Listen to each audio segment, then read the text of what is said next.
الکریم اما بعد فاعوذ باللہ من الشیطان الرجیم بسم اللہ الرحمن الرحیم۔ مفسدات نماز میں 21واں مسئلہ، نماز میں زبان پر نعم یا ارے ہاں جاری ہو گیا، اگر تو بندہ ان الفاظ کا عادی ہے تو ان صورتوں میں نماز ٹوٹ جائے گی، اگر ان کا عادی نہیں تو نہیں۔ مصلی نے اپنے امام کے سوا دوسرے کو لقمہ دیا، نماز جاتی رہی۔ جس کو لقمہ دیا ہے وہ نماز میں ہو یا نہ ہو، مقتدی ہو یا منفرد یا کسی اور کا امام، ٹھیک ہے جی۔ نمازی نماز کے اندر صرف امام کو لقمہ دے سکتا ہے، مقتدی جو ہے وہ صرف امام کو لقمہ دے سکتا ہے، کسی اور کو نہیں دے سکتا۔ اگر وہ کسی اور کو، باہر والے کو دے گا ختم ہو گئی نماز، ساتھ والے کو دے گا ختم ہو گئی نماز۔ آپ اس کی اقتداء میں نہیں ہیں، وہ آپ کی اقتداء میں نہیں ہیں، آپ دونوں امام کی اقتداء میں ہیں۔ امام مقتدی کے ساتھ رابطے میں ہے نماز میں، اور مقتدی امام کے ساتھ رابطے میں ہے، یہ ایک دوسرے کو لقمہ دے لے سکتے ہیں، لیکن بصورت دیگر ایسا نہیں ہوتا۔ اگر لقمہ دینے کی نیت سے اس نے نہیں پڑھا ہے بلکہ تلاوت کی نیت سے پڑھا تو حرج نہیں، ٹھیک ہے نہیں۔ نماز کے اندر تلاوت، تکبیرات، تسبیحات، تحمیدات یہ تمام جائز ہیں۔ اپنے مقتدی کے سوا دوسرے کا لقمہ لینا بھی مفسد نماز ہے، ٹھیک ہے جی۔ ہمارے ایک تو جو امام صاحب کے پیچھے نمازی نماز پڑھ رہے ہیں، وہ ایک اس سے ہٹ کے کھڑا ہے، وہ نماز میں شامل نہیں ہے۔ اس باہر والے نے مقتدی کو لقمہ دیا، اور یا اس نے ڈائریکٹ امام کو دیا، تو اس صورت میں نماز فاسد ہو جائے گی۔ انہوں نے لقمہ لیا، نماز فاسد ہوگی، ٹھیک ہے جی۔ دوسرے کا لقمہ لینا بھی مفسد نماز ہے، البتہ ٹھیک ہے نا جی۔ یہ لقمہ کیوں دیا جاتا ہے؟ بھولنے پر، ٹھیک ہے نا جی۔ لقمہ بھولنے پر دیا جاتا ہے نا جی، ایسے تو نہیں دیا جاتا نا۔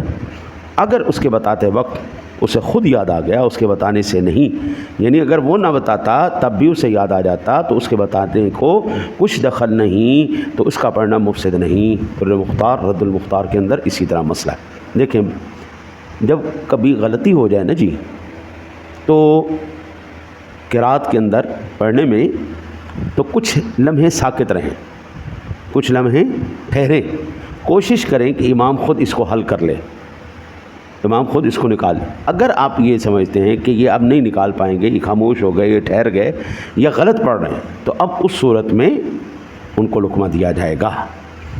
یہ نہیں کہ بس ادھر سے بعض مرتبہ نا جی پڑھتے پڑھتے آیات آپس میں مکس ہو جاتی ہیں، آیات اب ان کے ابتدائیہ تو ایک جیسا ہوتا ہے، لیکن آگے اکثر جو ہے نا جی، وہ اس کو ہم متشابہ کہتے ہیں، متشابہ لگ رہے ہیں۔ مثال کے طور پر میں آپ کو عرض کروں، یا بنی اسرائیل اذکروا نعمتی التی انعمت علیکم، اب یہاں پر پہلے مقام پہ ہے وَأَوْفُوا بِعَهْدِي أُوفِ بِعَهْدِكُمْ، پیچھے ایک جیسا ہے، آگے وَأَوْفُوا بِعَهْدِي أُوفِ بِعَهْدِكُمْ، اور آگے ہے وَأَنِّي فَضَّلْتُكُمْ عَلَى الْعَالَمِينَ۔ اچھا، پیچھے بالکل ایک جیسا ہے، لیکن آگے آیت تبدیل ہو گئی۔ یا بنی اسرائیل اذکروا نعمتی التی انعمت علیکم وَأَوْفُوا بِعَهْدِي أُوفِ بِعَهْدِكُمْ وَإِيَّايَ فَارْهَبُونِ۔ یا بنی اسرائیل اذکروا نعمتی التی انعمت علیکم وانی فضلتکم علی العالمین، یا پیچھے ایک جیسے ابتدائیہ ایک جیسا ہے، لقد جاءکم رسول من انفسکم عزیز علیہ ما عنتم حریص علیکم بالمؤمنین رؤوف رحیم فإن تولوا فقل حسبی اللہ لا الہ الا هو علیہ توکلت وہو رب العرش۔ اب یہاں پر ایک مقام پر ہے جی فإن تولوا فقل حسبی اللہ لا الہ الا هو علیہ توکلت وہو رب العرش العظیم۔ اب ابتدائی ایک جیسے ہیں، لیکن آگے بات بدل گئی۔ اسی طرح بعض مرتبہ متشابہ لگتا ہے تو پھر فوراً امام صاحب کے ذہن میں آ جاتا ہے نہیں یہ بات غلط ہو گئی میرے سے، وہ پھر پیچھے سے لوٹا کے اس کو درست کر لیتے ہیں۔ تو اگر ایسی کیفیت آ جائے کہ امام صاحب از خود اس کو حل کر رہے تھے تو پیچھے سے کسی نے لقمہ دے دیا، اب لقمہ بھی وہی ہے جو وہ حل کر رہے تھے، اب اس کو تو حاجت نہیں تھی کہ وہ نہ بھی بتاتا تو مسئلہ تو حل ہو گیا، پیچھے سے پڑھ رہا، اس نے جلد بازی کر دی، ہاں جی، تو اس نے اگرچہ بول دیا، اس نے حل کر لیا، تو چونکہ اس نے از خود حل کیا ہے لہذا نماز نہیں ٹوٹے گی. لیکن اگر یہ حل نہ کر پایا، پیچھے والے نے لقمہ دیا، اس نے لیا، نماز گئی. اگر لقمہ دینے والا قرات کی نیت نہ کرے بلکہ لقمہ دینے کی نیت سے وہ الفاظ کہے، ٹھیک ہے نا جی. اور یہ یاد رکھیے امام کی غلطی کی وجہ سے اگر کسی باہر والے نے لقمہ دیا، امام نے لیا ڈائریکٹ، تو امام کی نماز گئی.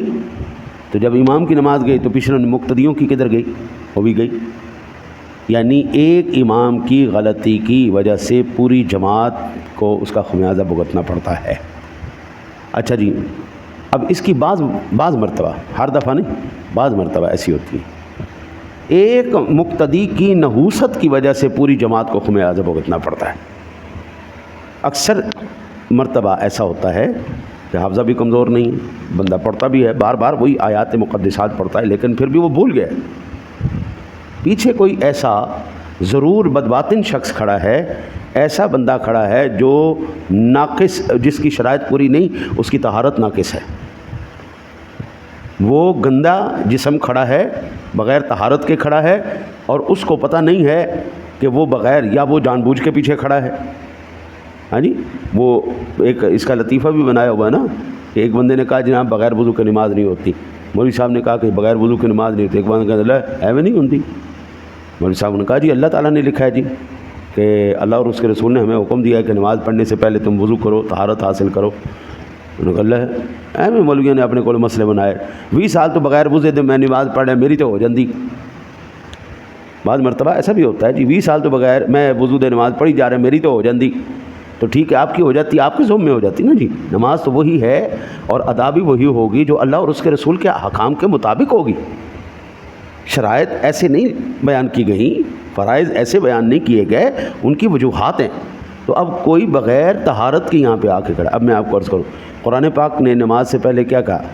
یا ایھا الذین آمنوا اذا قمتم الی الصلاۃ فاغسلوا وجوہکم. اے ایمان والو جب نماز کا ارادہ کرو تو اپنے چہروں کو دھو لو. اب یہ فرائض بیان، فاغسلوا وجوہکم وایدیکم الی المرافق، وایدیکم الی المرافق، ایدیکم الی المرافق، اپنے ہاتھوں کو کونیوں سمیت دھو لو. وارجلکم الی الکعبین وامسحوا برؤوسکم، اپنے سروں کا مسح کرو. وارجلکم الی الکعبین، اپنے پیروں کو ٹخنوں سمیت دھو لو. 4 فرض بیان کر دیے. فاغسلوا وجوہکم وایدیکم الی المرافق، اپنے ہاتھوں کو کونیوں سمیت دھو لو. وامسحوا برؤوسکم، اپنے سروں کا مسح کرو. وارجلکم الی الکعبین، اپنے پیروں کو ٹخنوں تک دھو لو. یہ 4 فرض، یعنی باقی ہیں سنتیں، یہ ہیں فرض. ان 4 فرائض میں سے کوئی ایک فرض بھی رہ جائے گا، طہارت مکمل نہیں ہوئی. غسل کے 3 فرض ہیں، 3 میں سے ایک بھی رہ گیا، غسل مکمل نہیں ہوگا. اب یہ دونوں چیزیں ضروری تھی نماز سے پہلے. اگر غسل کی حاجت تھی تو وہ غسل کرتا، اگر وضو کی حاجت تھی تو وہ وضو کرتا. اس کے غسل میں کوتاہی رہ گئی، اس کے وضو میں کوتاہی رہ گئی، تو اگلی تو بات شروع ہی نہیں ہوئی. ہم اس بات کو محسوس نہیں کرتے کہ یہ جو غلط چیزیں ہیں، اللہ اور اس کے رسول کے خلاف جو چیزیں ہیں، وہ ہمارے گھروں میں اور ہماری محفلوں میں کتنی نحوست لے کے آتی ہیں. اب وہ ایک بے طہارتہ شخص کھڑا ہے پیچھے، بدباطن شخص کھڑا ہے پیچھے، اس کی نحوست پر امام کے اوپر، امام بھول گیا. بعض مرتبہ ایسی غلطی ہوئی کہ اس سے نماز ہی گئی، کام خراب ہو گیا. ہم یہ سمجھتے ہیں کہ ہم اپنے بچوں کو جو فجر میں سوئے رہنے دیتے ہیں. اب ایمان سے بتائیے، اکثر گھروں کے اندر بیوی بچے نماز نہیں پڑھتے. ایک بڑا گھر کا جو سربراہ ہوتا ہے وہ نماز پڑھتا ہے اکثر. جس گھر کے اندر 4 بندے، 6 بندے، 8 بندے تو فجر میں سو رہے ہیں، تو فجر میں ان کے اوپر رحمت الہی تو نازل نہیں ہوگی نا، نحوست ہی نازل ہونی ہے نا جی. جو بندہ فجر، آقا کریم علیہ الصلوۃ والسلام کی حدیث پاک کا ایک مفہوم ہے، آقا جی نے ارشاد فرمایا جو بندہ فجر کی نماز نہیں پڑھتا، اس کے گھر میں فقر آئے، فاقہ آئے، مصیبتیں آئیں، بلائیں آئیں، وہ مجھ سے شکایت نہ کرے. روٹی کا ہم جھگڑا اس وقت لگائے بیٹھے یار پریشان ہے، یار نوکری بھی ہے، کام بھی ہے، سارا کچھ کرتے ہیں لیکن خرچے پورے نہیں ہوتے. بابو آپ کی ایک کی برکت کیا کرے گی؟ آپ کے اوپر تو 10 بندے سوار ہوئے ہیں، منحوس لوگ، نحوست والے. 10 لوگوں کی نحوست آپ کے گرد ہے، آپ اکیلے کی ایک برکت کیا کرے گی؟ بھائی اگر گھر میں برکت چاہیے تو ہر فرد کا بیچ میں پارٹیسپیٹ کرنا ضروری ہے. یہ روحانیت کی دنیا ایسے ہی چلتی ہے.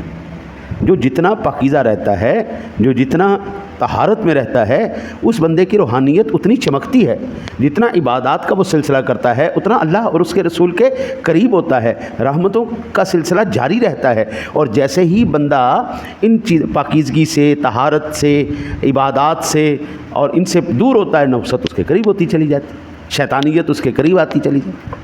ٹھیک ہے جی، فوراً لقمہ دینا مکروہ ہے، تھوڑا وقف چاہیے کہ شاید امام خود نکال لے، مگر جب کہ اس کی عادت اسے معلوم ہو کہ رکتا ہے تو بعض ایسے حروف نکلتے ہیں جن سے نماز فاسد ہو جاتی ہے تو فوراً بتا دے۔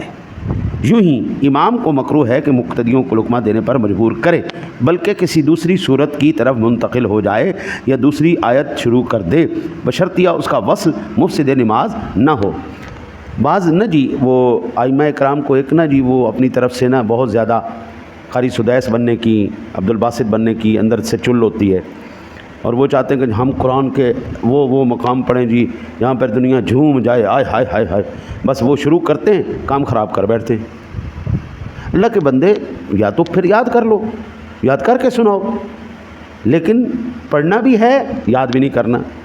میں اپنے پیچھے مقتدی، اپنے جو میرے نائب امام ہیں، ان تمام کو خود یاد کرواتا ہوں قرآن کا حصہ، پھر ان سے کہتا ہوں اس حصے کے علاوہ آپ نے کوئی اور حصہ مقام تلاوت نہیں کرنا، پہلے یاد کرو، مجھے سناؤ، میری تسلی ہوگی، پھر میں آپ کو کہوں گا جی ہاں ٹھیک ہے اب آپ آگے پڑھ سکتے ہیں۔ جب بھی ان لوگوں نے میرے خلاف جانے کی کوشش کی، ایسی غلطیاں ہوتی ہیں، پھر اپنی نماز بھی برباد کرتے ہیں، پچھلوں کی نماز بھی برباد کرتے ہیں۔ یار مجھے یہ بتائیں، قرآن پاک کے اگر ایک مقام کو آپ 4 مرتبہ پڑھ لیں گے کیا آپ کی شان میں فرق آ جائے گا؟ کوئی فرق نہیں آئے گا۔ حضرت امام اعظم رضی اللہ تعالی عنہ کی ذات گرامی رمضان المبارک کے اندر 60 مرتبہ قرآن پاک کی تلاوت مکمل کرتے تھے، تو 60 مرتبہ تلاوت مکمل کرنے کے لیے ایک آیت کو 60 دفعہ تو پڑھا ہوگا، اور قرآن پاک کی کیا آیت ایک دفعہ پڑھیں گے تو ثواب ملے گا، تو 50 دفعہ پڑھیں گے تو ثواب نہیں ملے گا۔ اللہ کے بندے جب بھی آپ تلاوت کریں گے، قرآن کا جو بھی حصہ تلاوت کریں گے، آپ کو اجر اتنا ہی ملے گا، آپ کا اخلاص جتنا بڑھتا چلا جائے گا۔ اس لیے جب امامت کروائی جائے، امامت کوئی معمولی ذمہ داری نہیں ہے، ٹھیک ہے نا جی۔ امام سب سے پہلے ایک تو خاندانی اور جس کی طبیعت شخصیت کے اندر ایک بردباری ہو، حلم ہو، جو جانتا ہو کہ آگے کھڑا ہونا کیا ہے۔ ادھر سے دوڑتے آئے جناب، ادھر دوڑی آئے جناب، تیری ماں دی، تیری فلانی دی کرتے آئے سیدھے اللہ اکبر، چلو بھائی، اور ادھروں جناب یا سلام پھیرا، چلو بھائی، اوے تو اوے فلانے، اوے بھائی امام صاحب ہیں آپ اپنے معاملات کو دیکھیے۔ قرآن ابھی یہاں پر ایک مسئلہ چل رہا ہے، وہ امام صاحب کو کتنی دفعہ کہا ہے کہ امام صاحب آپ یہ غلطی کرتے، یہ بہت بڑی غلطی ہے، قرات آپ کی درست نہیں ہے، آپ قرات درست کر لیں۔ اس میں کوئی ایسا مطالبہ بھی نہیں ہے جو غلط ہو۔ بھائی جب آپ قرآن ٹھیک نہیں پڑھتے، سر آنا ضروری نہیں ہوتا، سریلا ہونا ضروری نہیں ہے، قرآن کو قواعد کے مطابق پڑھنا ضروری ہے۔ یہ ضروری نہیں ہے کہ جو سریلا ہے وہ امام ہو سکتا ہے، جو سریلا نہیں وہ امام نہیں۔ جو سر میں تو پڑھ رہا ہے لیکن قواعد اس کو آ نہیں رہے، وہ لحن جلی کیا جا رہا ہے، وہ حرف کی جگہ حرف کو بدلے جا رہا ہے، یہ تو تحریف ہے، قرآن کے زمرے میں آ رہا ہے۔ ہاں جی، تو ایسا بندہ امامت کے لائق نہیں ہے جس کا قرآن اس کی ادائیگی درست نہ ہو۔ اچھا، امام صاحب سے کہا گیا امام صاحب مہربانی فرمائیں یہ آپ کے تلفظ ٹھیک نہیں ہے، ان تلفظوں کے اندر تھوڑی سی توجہ فرما لیں۔ انہوں نے کہا اچھا، کوئی نہیں سیکھا، پھر نہیں سیکھا۔ وہ جناب پیچھے جو حفاظ تھے، جو پڑھے لکھے تھے، ظاہری بات ہے آج کل کے حافظ تجوید کے ساتھ قرآن پڑھتے ہیں، پہلے آج سے 50 سال 60 سال پہلے کی عام سادہ سی تلاوت ہو جائے، لیکن آج بچے جو ہے تجوید کے ساتھ قرآن پڑھتے ہیں، ان کو پتہ ہوتا ہے کہ الفاظ کو کیسے ادا کرنا ہے، تو وہ جب امام کو ایسا دیکھتے ہیں وہ تو برداشت نہیں کرتے۔ امام صاحب نے نہیں، انہوں نے کہا جی میری زبان موٹی ہو گئی، میں نہیں پڑھ سکتا، میری زبان موٹی ہو گئی۔ صحابہ کرام علیہم رضوان نے اکثر بزرگی کے عالم میں قرآن سیکھا ہے۔ ایک کا نام میں لے لیتا ہوں، حضرت سلمان فارسی، 60 سال کی عمر میں انہوں نے قرآن سیکھا ہے۔ 120 سال آپ کی عمر مبارک ہوئی ہے اور 60 سال کی عمر میں آپ نے قرآن پاک سیکھا، سونا پڑیا۔ حضرت جی عمر کا کوئی قید نہیں ہوتی۔ میرا جو سب سے سینئر اسٹوڈنٹ ہے نا جی، وہ ریٹائرڈ ہیڈ ماسٹر تھے اور بلکہ ہیں، اللہ تعالیٰ ان کو صحت سلامتی والی زندگی عطا فرمائے۔ اس وقت ان کی 108-9 سال عمر ہے، یعنی اس بندے نے مجھ سے یہاں سے 6 ہو گئے جی، یہ تقریباً 15 سال پہلے پڑھا ہے، 15 سال پہلے، یعنی کہ اس وقت وہ 100 سال کے قریب تھے۔ 90 سال کی بعد انہوں نے 90 سال کی عمر کے بعد انہوں نے قرآن پڑھنا سیکھا۔ وہ کچھ دانتوں کی وجہ سے تھوڑا سا، کہ دانت نہ ہونے کی وجہ سے تھوڑا سا فرق پڑا، لیکن یہ نہیں کہ بالکل ہی وہ نہیں سیکھ پائے، ہمیں ہلکا سا فرق پڑا، لیکن الحمدللہ وہ 80 سے 90% کے قریب قرآن پاک صحیح پڑھنا سیکھ گئے۔ یعنی بندہ اگر 100 سال کی عمر میں بھی چاہے نا قرآن سیکھنا تو اللہ تعالیٰ اس کو توفیق دے دیتا ہے۔ جذبہ سچا ہونا چاہیے، جذبہ جب تک سچا نہیں ہوگا حضرت کچھ سیکھا نہیں جا سکتا۔ اچھا، اب ایسے امام کی تو اقتداء جائز نہیں ہے جو قرآن ٹھیک نہیں پڑھتا، جس کے تلفظ ٹھیک نہیں ہے، قوف کی جگہ کیف کیے جا رہا ہے، ثا سین صاد ذا ذا، یعنی وہ اس میں فرق ہی نہیں کر سکتا۔ یہ نظر تو یہ جو ہے نا قریب الصوت کہلاتے ہیں، حروف قریب الصوت۔ دنیا کی ہر شے آپ سیکھ سکتے ہیں، کیا 16 حروف آپ نہیں سیکھ سکتے؟ ہم ایک اور ہمارے معاشرے کے اندر بڑا کوڈ ہے، اذان پڑھنے کا سب کو شوق ہوتا ہے، دبا کے اذان پڑھنے کی کوشش کریں، لیکن لفظ ٹھیک نہیں کرنے، لفظ ٹھیک نہیں کرنے جی۔ او اللہ کے نیک بندے، کیا کر رہے ہو، کدھر جا رہے ہو؟ اللہ کو راضی کر رہے ہو یا ناراض کر رہے ہو؟ ہم یہاں پر اللہ کو راضی کرنے کے لیے آئے ہیں، ناراض کرنے کے لیے نہیں آئے۔ آپ کے پورے علاقے کے اندر کوئی ایسا بندہ ہی نہیں جو اذان صحیح طریقے سے ادا کر سکے؟ وہ نہیں جی، ہن 20 سال تو اذان دے رہے ہیں، 40 سال تو اذان دے رہے ہیں۔ ایک بندہ 40 سال سے غلط کام کر رہا ہے، آپ اس کو مسلسل اصرار کروائیں کہ 40 سال سے غلط کر رہا ہے جی، ہم ہن کرن دو، یہ بات ٹھیک نہیں ہے، یہ غلط بات ہے۔ جتنے بھی افراد یہ چیزیں جانتے ہیں کہ یہ بندہ غلط کر رہا ہے، وہ اس کے جرم میں برابر کے شریک ہو رہے ہیں۔ میں نے علل اعلان سب سے کہا ہے، آپ میرے پاس آئیں، جو سیکھنا چاہتے ہیں، ہمارے اوقات کار ہیں، ہم آپ کو سکھائیں گے۔ سکھانا میرا کام ہے، سیکھنا آپ کا کام ہے، فضل کرنا میرے رب کا کام ہے۔ انشاءاللہ ہم دونوں کی محنت سے اللہ فضل فرما دے گا، مسئلہ حل ہو جائے گا۔ میں اسی پہ مسئلہ اس کو ختم کرتا ہوں جی، کہ کہتے ہیں جی کہ یا دوسری آیت شروع کر دے بشرطیہ کا اس کا وصل نماز کا مفسد نہ ہو، اور اگر بقدر حاجت پڑھ چکا ہے تو رکوع کر دے۔ مجبور کرنے کے یہ معنی ہے کہ بار بار پڑھے یا ساکت کھڑا رہے، فتاوی عالمگیری اور رد المختار کے اندر۔ مگر وہ غلطی اگر ایسی ہے جس میں فساد معنی تھا تو اصلاح نماز کے لیے اس کا اعادہ لازم تھا، اور یاد نہیں آتا تو مقتدی کو آپ ہی مجبور کرے گا کہ وہ بھی نہ بتا سکے تو ہو گئی۔ اب جناب اگر ایسی کوئی کیفیت ہو جائے جس میں ایسی غلطی سرزد ہو جائے جو لہن جلی ہے، جو ایسی جس کے وجہ سے معنی میں فساد آ رہا ہے، تو ایسی صورت میں حضرت نماز کا اعادہ واجب ہے۔ دوبارہ پڑھو۔ آپ کے پاس اتنی بھی اہلیت نہیں ہے کہ آپ صرف فرض قرات ادا کر سکیں۔